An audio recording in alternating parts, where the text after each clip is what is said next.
Song of a Distant Land by Stanisław Barszczak.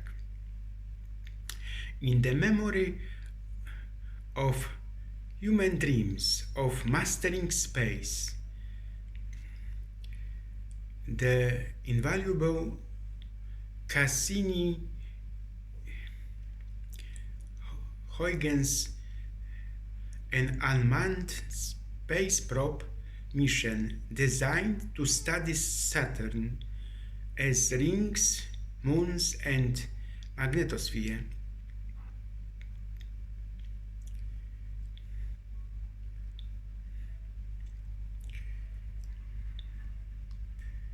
There are two possibilities. Either we are alone in the universe or we are not. Both are equally astounding.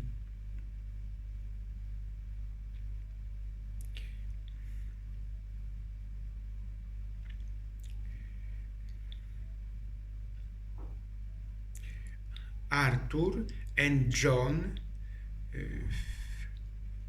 middle-aged friends with their mechanics, commander of the ship, captain,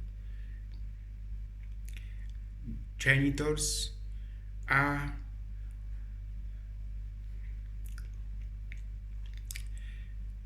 on the spacecraft. They are in the Cassini spacecraft on their way to Ceres, reminiscing about their childhood on Earth. I am sure the universe is full of intelligent life. It was just too smart to come here, Arthur said to John. The only way to discover the limits of what is possible is to go a little beyond them, towards the impossible. John answered, any sufficiently advanced technology is indistinguishable from magic, continued Arthur. How wrong it is to call this planet Earth when it is clearly ocean. The Earth with their oceans. One of the greatest strategies of mankind is that morality has been taken over by religion, John said. So now people assume that religion and morality have a necessary connection, but the basis of morality is really very simple and does not require religion at all. Magic is just a science we don't understand yet. My favorite definition of an intellectual: someone who has been educated beyond their intelligence. I don't believe in astrology, John said. I'm a Sagittarius and you are skeptical. Before you get too carried away with gorgeous gadgets and mesmerizing video screens, let me remind you that information is not knowledge. Knowledge is not wisdom, and wisdom is not foresight. Each grows from the other, and we need them all. Behind every man alive today stands thirsty spirits, for in that proportion the dead outnumber the living. Approximately 100 billion human beings have walked the planet Earth since the beginning of time. This is an interesting number because, by a strange coincidence, there are about 100 billion stars in our local universe, the Milky Way. So for every human that has ever lived, a star shines in this universe. But each of these stars is a sun, often much brighter and more magnificent than the small nearby star we call the sun. And many, perhaps most of these alien suns have planets orbiting them, so there is almost certainly enough land in the sky to provide every member of the human species, from the first ape man, with their own private well-sized heaven or hell.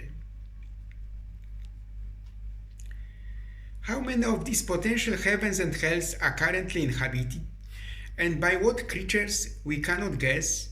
The nearest is a million times farther than Mars or Venus, though still distant next generation targets. But the barriers of distance are crumbling. One day we will meet our equals or our masters among the stars. The men took their time with this prospect. Some still hope it may never become a reality. However, more and more people are asking, why haven't such meetings take place yet, if we ourselves are going to space? The truth, as always, will be much stranger. In my life, I discovered two priceless things: science and love, nothing else. Not fame, not power, not achievement itself can have the same lasting value. Because when your life is over, if you can say, I learned, I loved, you will also be able to say, I was happy. I was in a wonderful age of technology. Although this period of increased technology was also a barbaric time, because it consisted in the destruction of something that could not be understood. Perhaps that is our role of this planet, not to worship God, but to create Him. John said, it has yet to be proven that intelligence has any survival value. No utopia can please everyone all the time. As the material circumstances improve, men look high and become dissatisfied with power and ownership that once seemed beyond their wildest dreams. And even when the outside world has given all it could, there are still searches of the mind and longings of the heart. I am an optimist. Anyone interested in the future must be like that. Otherwise, they'd just shoot themselves. The grander medium, the more trivial, shoddy, or depressing its content seemed. Science is the only religion of mankind, John said. Arthur thought about it and titled this conversation like as the end of childhood. A faith that does not survive the collision with the truths is not worth much regret. Now I am a science expert. That is, I know nothing about absolutely everything. It's wonderful to be 17 and know everything. There has been in my youth. Every revolutionary idea seems to evoke 3 stages of reaction. They can be summed up in the following sentences: it is completely impossible, it is possible, but not worth doing. I kept saying it was a good idea. After meeting them while approaching Jupiter, a secret bond was formed between them, not out of love, but out of tenderness, which is often more lasting. Sometimes I think we are alone in the universe, and sometimes I think we're not. In both cases, the idea is quite astounding. I said, this thing is empty, goes on forever, and oh my God, it's full of stars. I will not be afraid because I understand. There were some things that only time could heal. Bad people could be destroyed, but nothing could be done about good people who were deceived. Politicians should read science fiction, not Western and crime stories. When an eminent but elderly scientist states that something is possible, he is almost certainly right. When he says something is impossible, he is most likely wrong. This is the first area where much attention is paid to the future, which is a bit ironic because we may not have it. All human plans are subject to ruthless scrutiny by nature, fate, or whatever you prefer to call the powers behind the universe. Science can destroy religion by either ignoring it or subverting its dogma. As far as I know, no one has ever demonstrated the no existence of Zeus or Torah, but they have few followers this day. End of childhood, the last odyssey of humanity. The moon watcher felt the first faint twinge of a strong new feeling. It was a vague and diffuse feeling of envy, dissatisfaction with life. Arthur had no idea of the cause, much less of the cure, but dissatisfaction entered his soul, and he took one small step towards humanity. But please remember, this is just fiction. The truths, as always, will be much stranger. Behind every man alive today stands first the spirit. Sometimes when I'm in bookstore or library, I'm overwhelmed by everything I don't know. Then I have a strong desire to read all the books, one after the other. I would defend the freedom of consent of adult creationists to practice any intellectual perversion in the privacy of their own home, but it is also necessary to protect the young and the innocent. I understand now, said John.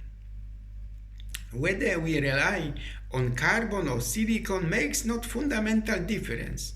Each of us should be treated with due respect. Science fiction is something that could happen, but you wouldn't normally want it to happen. Fantasy is something that could not have happened, although often you only wish it would.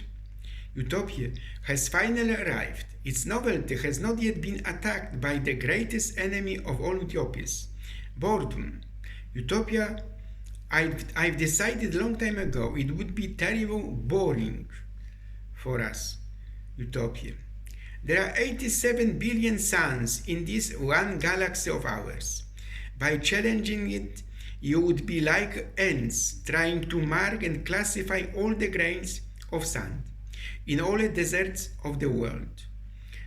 It's a bitter thought, but you have to face it. Planets you might one day own, but the stars are not for men. When in doubt, say nothing and move on. Open the capsule compartment door, John. The time was fast approaching when the Earth, like all mothers, had to say goodbye to her children. Then waited, organizing his thoughts and pondering his still untested powers, because even though Arthur was the master of the world now, he wasn't quite sure what to do next, but it came up with something. If something like this happened once, it must have happened many times in this galaxy, on 100 billion suns. Humor was the enemy of lust. Life on Earth and in our galaxy. I don't believe in God, but I'm very interested in Him, John said. But he knew well enough that any human being under the right circumstances could be dehumanized by panic. The creation of wealth is certainly not to be despised, but in the long run, the only worthwhile human activity is the pursuit of knowledge and the creation of beauty. This is out of question. The only point of debate is which comes first. Profiles of the future, exploring the limits of possibility. Another problem of the conversation between Arthur and John. What is human memory? Arthur looked up into the air as he spoke, as if he were lecturing to an unseen audience, or perhaps he was. It is certainly not a passive recording mechanism like a digital disc or tape. It's more a storytelling machine. Sensory information is broken down into shards of perception, which are broken down again for storage as memory fragments. And at night, when the body is resting, these fragments are taken out of storage reassembled and recreated. Each past etches them deeper into the neural structure of the brain. And every time a memory is repeated or recalled, it is elaborated. We can add a little, lose a little, tinker with the logic, fill in sections that have faded, and maybe even combine different events. In extreme cases, we call it confabulation. The brain creates and recreates the past, eventually creating a version of events that maybe bear little resemblance to what actually happened. First of all, I believe that it's true that everything I remember is false. Arthur said. If he was insane, his delusions were beautifully organized. The best measure of honesty person is not his task return, because that's zero adjustment on his bathroom scale. Overhead, without any fuss. First the stars went out, 9 billion names of God. John answered, now I can be glad I knew you instead of mourning the loss of you. The devil impressed me sometimes because it embodied the idea, unusual in science fiction then and now, that something strange and even dangerous doesn't have to be sinister. This is a lesson many of today's politicians have yet to learn. All these worlds are yours except Europe. Don't try to land there. Use their world. Use them in peace. Night was falling in this universe. The shadows lengthened towards the east, which knew no more dawn. But elsewhere the stars were still young, and the morning light shone. And along the path he once walked, men will someday walk again. They will never know how lucky they were. In a lifetime, humanity has achieved as much happiness as any race can know. It was the golden age. But gold was also the color of sunset, of autumn, and only Camilla's ears could catch the first wailing of the winter storm. Excessive preoccupation with pathological behavior was itself pathological, merely official. And since they found nothing more valuable than the mind in all the galaxy, everywhere they encouraged its dawning. They became farmers in the fields of stars. They sowed and sometimes they reaped, and sometimes dispassionately they had to weed. Now times have changed, and the inherited wisdom of the past has become madness. Well, thought John with a resignation beyond all sorrow, this is the end of man. It was an end no prophet had foreseen, an end that defied both optimism and pessimism, and yet it fit. It had the sublime inevitability of a great work of art. John had seen the universe in all its vastness, and knew now that this was no place for man. He finally realized how futile, ultimately, the dream that had lured him to the stars had been. Because the road to the stars was a road that forked in two directions, neither led to the goal, did not take into account human hopes or fears, and insufficiently advanced technology is distinguishable from magic. Religion is a byproduct of fear. For most of human history, it may have been a necessary evil, but why was it a greater evil than a necessity? Isn't healing people in the name of God a pretty good definition of insanity? Unlike animals, which knew only the present, men acquired the past and began to grope for the future. There are no contraindications to escapism in the right places. Each of us feels feels like escaping from time to time, but science fiction is often very far from escapism. In fact, you could say that science fiction is an escape into reality. It's fiction that deals with real issues, the origin of man, our future. It can't really think of any form of literature that is more about real problems, about reality. We both believe we can't learn anything from the other. Isn't it obvious that we're both wrong? A man's beliefs were his own business as long as they did not interfere with the freedom of others. So, it's not easy to understand how more extreme forms of nationalisms on earth can last long when people see the earth from its true perspective as a single little ball against a backdrop of stars. Arthur was prepared, he thought, for any miracle. The one thing he never expected was utter commonness. It's a bitter thought, but you have to face it. Planets you may one day possess, but stars are not for men. Few artists thrive in solitude, and nothing is more stimulating than the conflict of minds with similar interest. Arthur was aware of some changes in his behavior patterns. It would be absurd to expect otherwise under these circumstances. He could no longer tolerate silence except when he was sleeping or talking via circuits with F. He kept the ship's system running at an almost painful volume. At first, needing the company of a human voice, he listened to classical plays, especially the works of Shaw, Ibsen, and Shakespeare, or poetry reading from discoveries from Cassini's vast library or recorded sounds.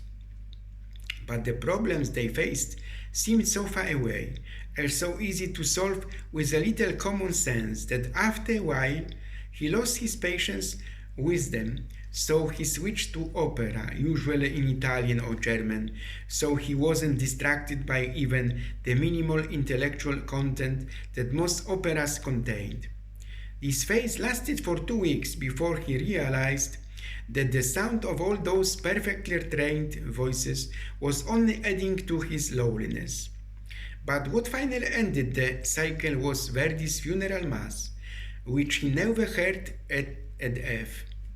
The Dies Irae, roaring with ominous propriety through the empty ship, completely wrecked it.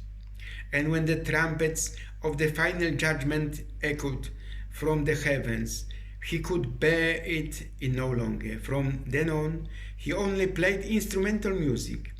He started with the romantic composers, but abandoned them one by one when the emotional outbursts became too overwhelming. Sibelius, Tchaikovsky, Berlioz. It took several weeks, Beethoven rather longer. He finally found peace, like many others, in Bach's abstract architecture, occasionally embellished with Mozart, and so Cassini wrote towards Ceres, often throbbing with the cool music of the harpsichord, the frozen thoughts of a brain that had been dust for twice 100 years. He suspected credible answers, but they were so wrong. There is no reason to assume that the universe has the slightest interest in intelligence or even life.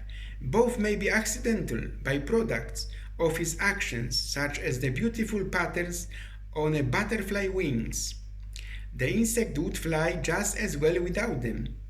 Even in the 22nd century, no way has yet been found to keep senior and conservative scientists from occupying key administrative positions. Indeed, it was doubted that the problem would ever be solved. Arthur found it both sad and fascinating that only through the artificial world of video images could he make contact with the real world. Some dangers are so spectacular and so far beyond normal experience that the mind refuses to accept them, as real and looks upon impending doom without a sense of uneasiness.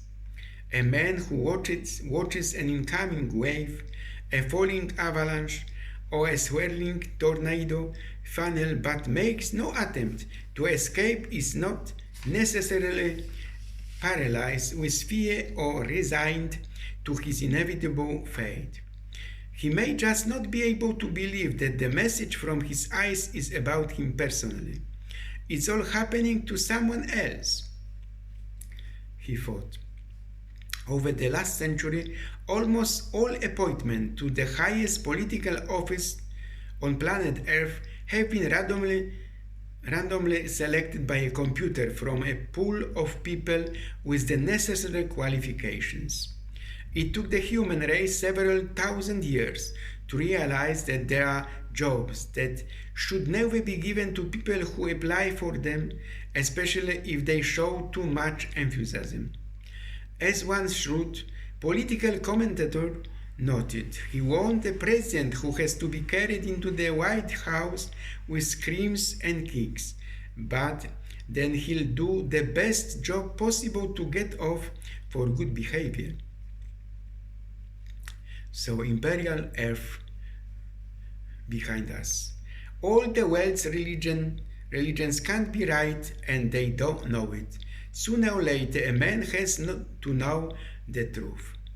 He did not know that the Ancient One was his father, for such a relationship was completely beyond his comprehension. But looking at the emaciated body, he felt a vague uneasiness that was the ancestors of sadness. Bad people could be destroyed, but nothing could be done about good people who were deceived, he repeated. He was going through a new order of creation that few people ever dreamed of, beyond the realms of sea and land. Air and space lay realms of fire that only he had the honor to see. It was too much to expect him to understand as well. And more glorious and other dimensions. Now, when reality was depressing, people tried to console themselves with myths. It's a pity there wasn't a radar to guide you through the wilderness of life. Each man had to find his own way, guided by some secret compass of the soul. And sometimes late or early, this compass lost power and turned aimlessly on its bearing. Glide path to the heart of experimental technology. A wise man once said that all human activity is a form of play, and the highest form of fun is the search for truth, beauty, and love. What more do you need? If we waste time searching for meaning in life, we may not have time to live or play. If a man can live in Manhattan, he can live anywhere. The biggest threat is panic. This is a song of a distant land. He was only aware of the conflict that was slowly destroying his integrity, the conflict between the truths and hiding the truths. We now stand at a turning point between two epochs. Behind us is a past we can never return to. Training was one thing, reality was another, and no one could be sure that the ancient human instinct for self-preservation wouldn't take over in an emergency. Imagine that you are an intelligent extraterrestrial who only cares about verifiable truths. You discover a species that has split into thousands, no millions, of tribal groups with an incredible variety of beliefs about the origin of the universe and how it behaves within it. Although many of them have common ideas, even if they coincide, 90%, the remaining 1% is enough for them to kill and torture each other for trivial reasons, points of doctrine completely irrelevant to outsiders. How to explain such irrational behavior? Religion was a byproduct of fear, I said, a reaction to a mysterious and often hostile universe. For most of human prehistory, it may have been a necessary evil. But why is it so much more evil than necessary? And why did it survive when it was no longer needed? It was long ago discovered that without crime and riots, utopia soon became unbearably dull.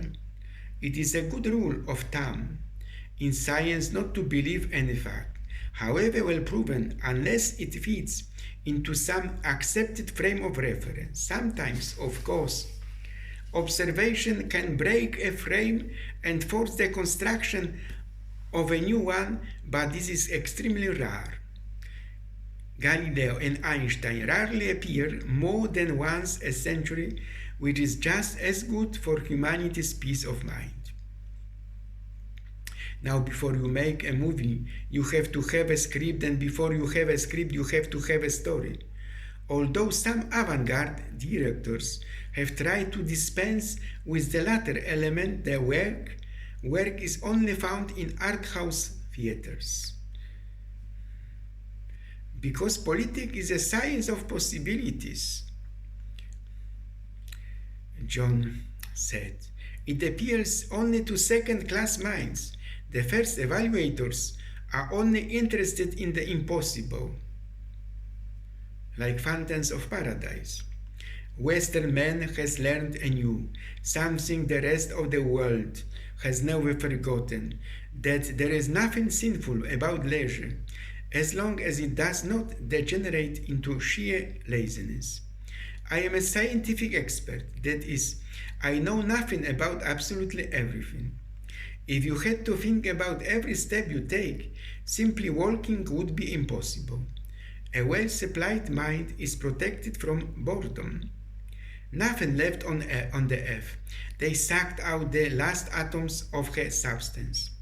It nourished them in the violent moments of the incomprehensible metamorphosis, just as the food stored in a grain of wheat nourishes the young plants as they climb towards the sun. The world is now peaceful, featureless, and cultural death. Nothing truly new has arisen since the arrival of the overlords. The reason is obvious. There is nothing left to fight for, and there are too many distractions. Did you know that approximately 500 hours of radio or television are broadcast on various channels each day? When beauty is universal, it loses its power to move the heart, and only its absence can produce any emotional effect. Arthur was an explorer, and all explorers are looking for something they've lost. They rarely find it, and even more rarely the achievement brings them greater happiness than the search. Problems rarely go away if ignored. 100 failures wouldn't matter when one success could change the fate of the world. But at least we answered one age-old question. We are not alone in cosmos. The stars will never be the same for us. As his body became more and more vulnerable, his means of attack became more and more terrifying. The greatest tragedy in the entire history of mankind may be the takeover of morality by religion. John said, any human being under the right circumstances can be dehumanized by panic. I agree with you, Captain, Arthur whispered. Humanity must live according to its conscience. Regardless of what the Earthmen claim, survival isn't everything. If you can have an extended conversation with a machine, whether by the typewriter or microphones, it doesn't matter, without being able to distinguish its answers from those that the human can give, then the machine thinks of any reasonable way to define the word. He felt like a young student again, confronted with all the science and knowledge of mankind. The experience was both exhilarating and depressing. The whole universe was at his fingertips, but the fraction of its he could explore if a lifetime was as small that Arthur sometimes despaired. The person one loves never really exists, but is a projection focused through the lens of the mind on whatever screen it fits with the slightest distortion. There are stories from the planet Earth.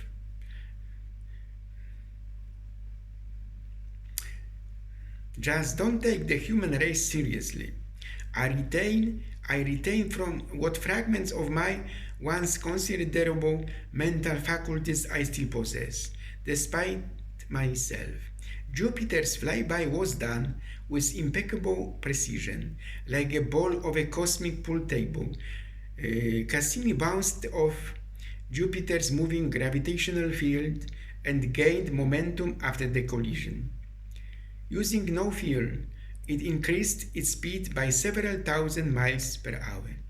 However, the laws of mechanics were not violated. Nature is always balancing its books, and Jupiter has lost exactly as much momentum as Cassini has gained.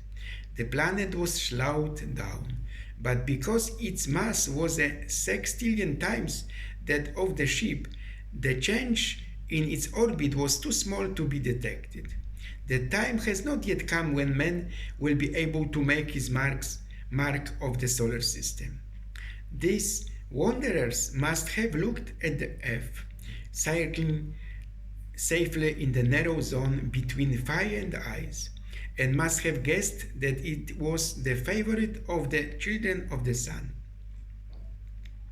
And Arthur hoped that when Camilla could walk the earth again, he would one day come to these northern woods and stand over the grave of the first man who would be his friend. Science can destroy religion by either ignoring it or subverting its dogma. He repeated, "Don't believe anything I've told you just because I said it." This is conclusion of the conversation between Arthur and John. Science fiction can now be made much more convincing with scientific facts. Arthur discovered that there were other thinkers who held even more exotic views. They did not believe that truly advanced beings could possess organic bodies at all. Sooner or later, as scientific knowledge advances, they will get rid of the fragile, disease-prone, and accident-prone homes that nature has given them and then doomed them to inevitable death. They will replace their natural bodies when they wear out, and perhaps even sooner with structures of metal and plastic, and thus achieve immortality. Camilla and Arthur often jokingly referred to themselves as janitors, aboard a ship that really could move itself. They would be amazed and more than a little indignant if they discovered how much truth this joke contained.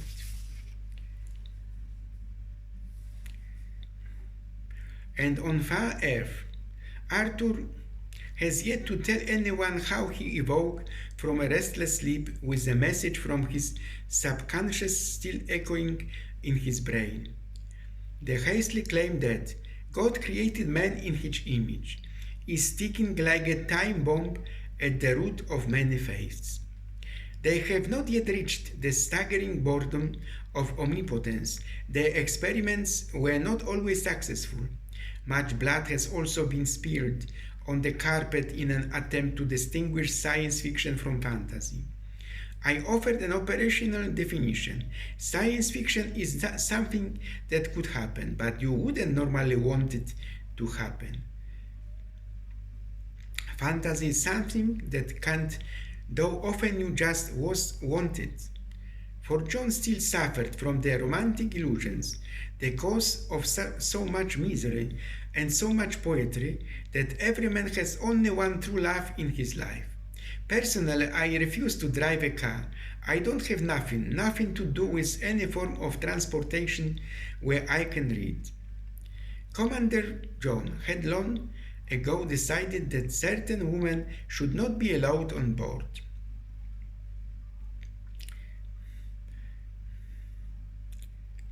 The weightlessness was doing things to the breasts that were damn distracting.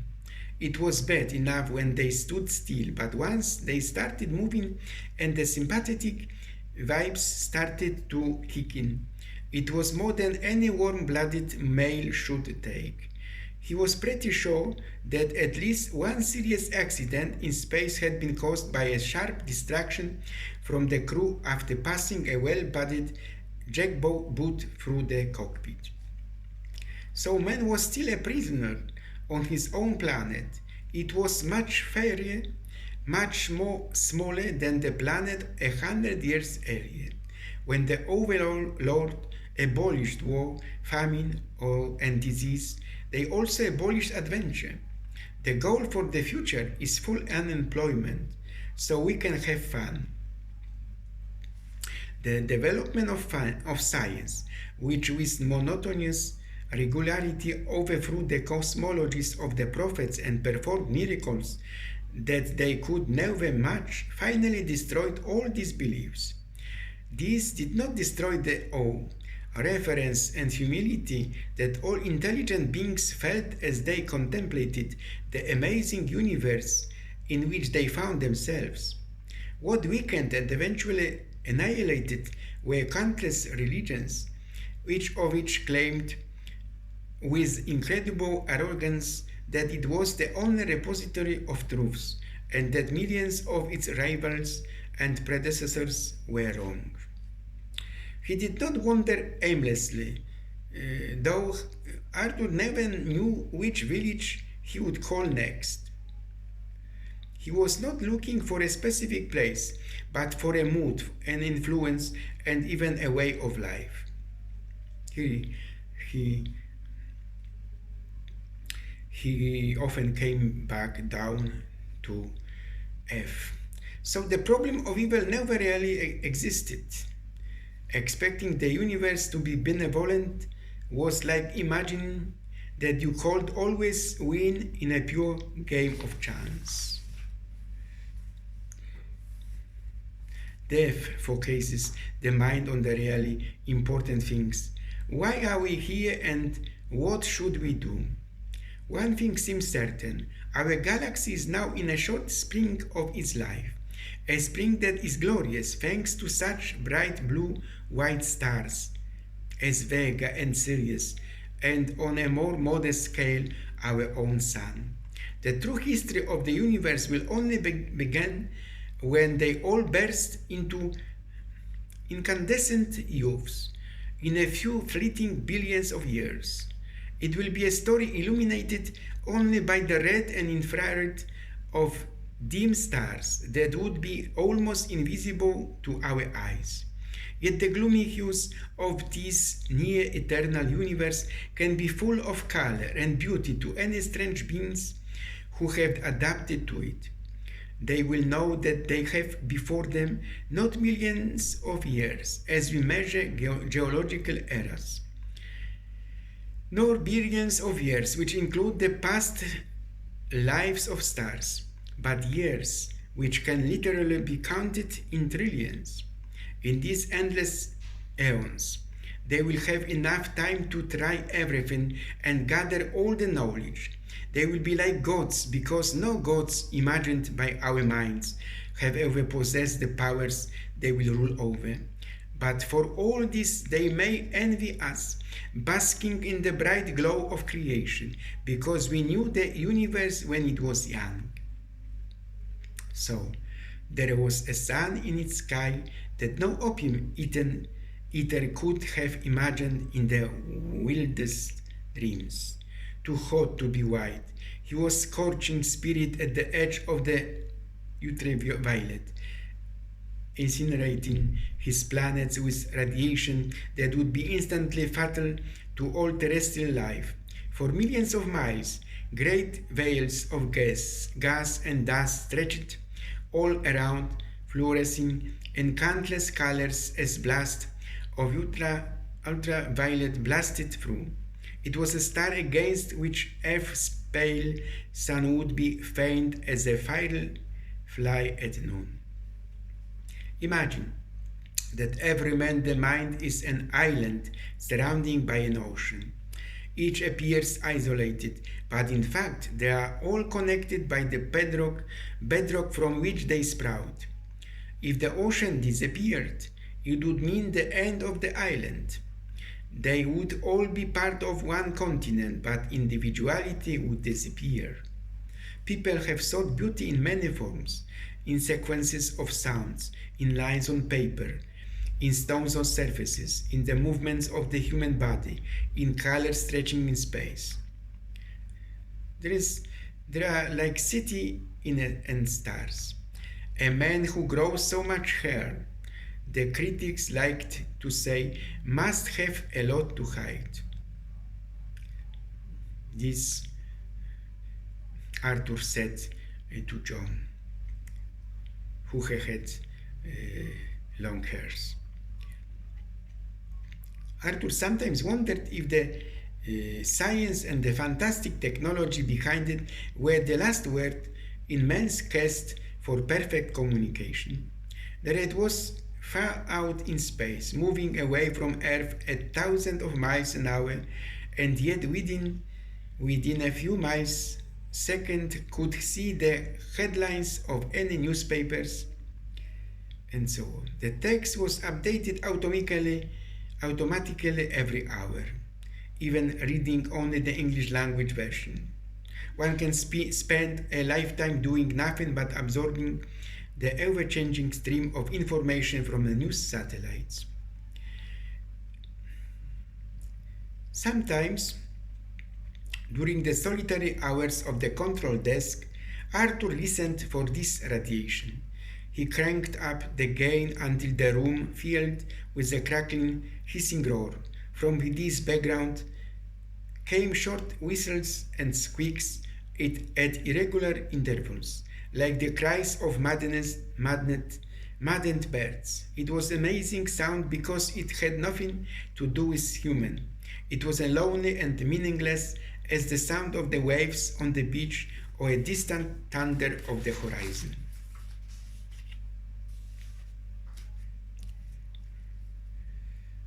But most often with the contented resignation that usually comes to a man at the end of a long and busy life, Arthur sat down at the keyboard and filled the air with his beloved Bach.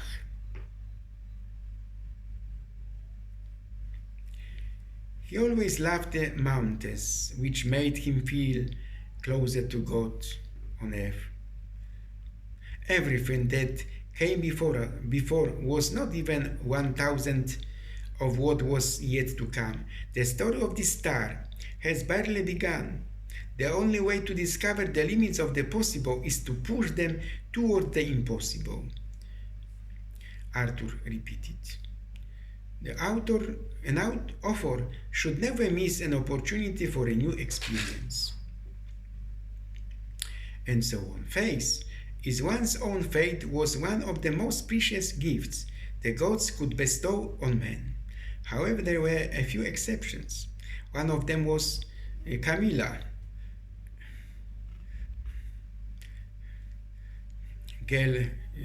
Arthur Gale, who wasn't unpleasantly drunk, but was sane enough to pass out before any violent action was necessary.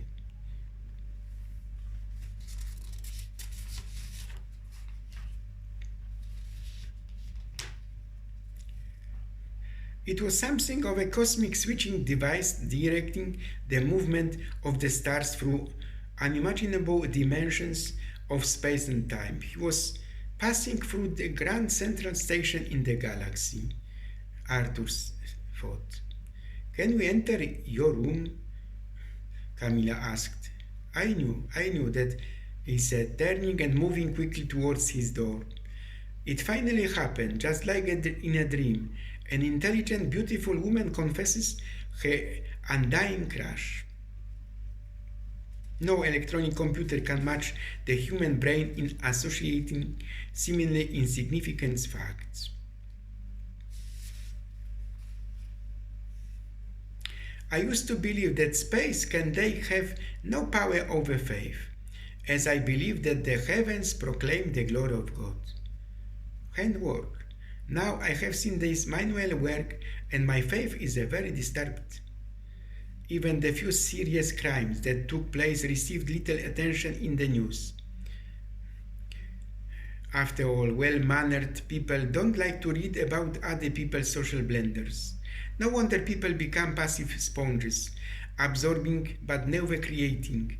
Did you know that the average viewing time per person is currently 3 hours a day? Soon people will stop living their own lives. Keeping up with various family series on television will be a full-time job. Only time is universal. Night and day are only the peculiar local customs of those planets whose tidal forces have not yet rendered them out of rotation. No single individual, however eccentric or brilliant, could influence the immense inertia of a society that have remained virtually unchanged for more than 1 billion years.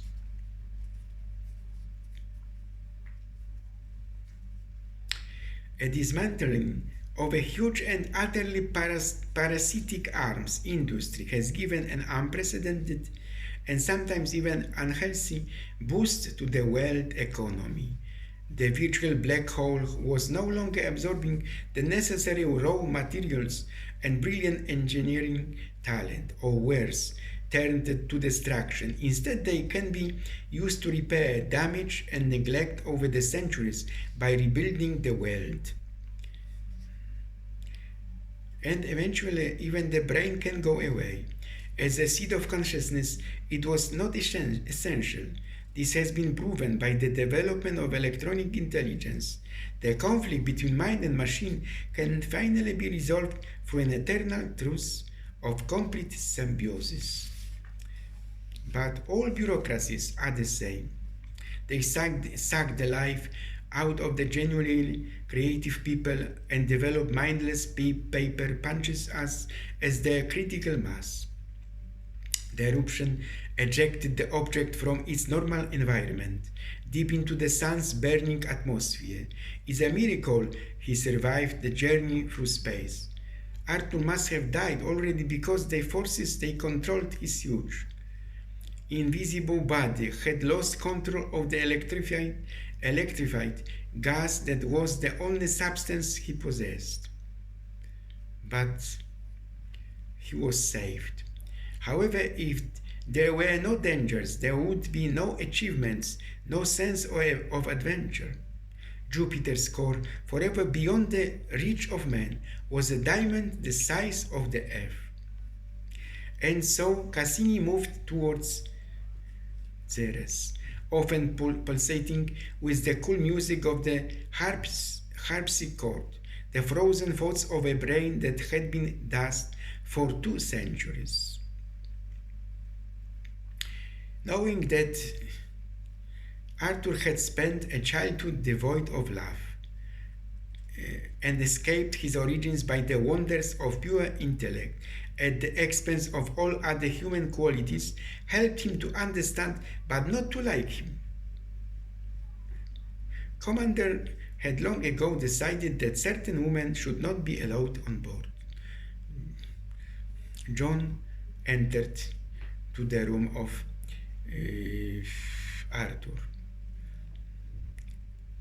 There is nothing left to fight for, and there are too many distractions. Did you know that approximately 500 hours of radio and television are broadcast on various channels each day? And if there was anything beyond that, his name could only be God. Technology, the problem of technique. As you enjoy the gentle spring days and peaceful summer evenings, don't forget how lucky you are to live in a temperate region of the solar system where the air never freezes and the rocks never melt. Arthur said to John.